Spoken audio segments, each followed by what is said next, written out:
Advocate చట్టంలోని section 16 ప్రకారం న్యాయవాదులు రెండు రకాలు. ఒకటి సీనియర్ న్యాయవాది, రెండు ఇతర న్యాయవాది. ఒక న్యాయవాది సీనియర్ పదవిని పొందాలనుకుంటే సుప్రీంకోర్టు, హైకోర్టు హోదాను అందించాలి. సెక్షన్ 23 ఆఫ్ 5 ప్రకారం కేసును దాఖలు చేసే హక్కు సీనియర్ న్యాయవాదులకు ఉండదు. వీరు కేసులను పరిష్కరించడం లేదా కేసును క్రాస్ ఎగ్జామినేషన్ చేయటం చేస్తారు. సాధారణ న్యాయవాదులతో పోలిస్తే సీనియర్ న్యాయవాది కేసు దాఖలు చేసే అధికారం కోల్పోతాడు.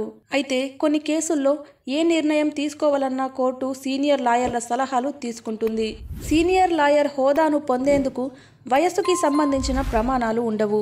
అయితే ఆ న్యాయవాది ఎన్ని కేసులు వాదించాడు, ఆ కేసులు ఎలాంటివి, అలాగే ఆ కేసులలో ఎలాంటి నిర్ణయాలు తీసుకున్నాడు అనే విషయాలను కోర్టు కన్సిడర్ చేస్తుంది.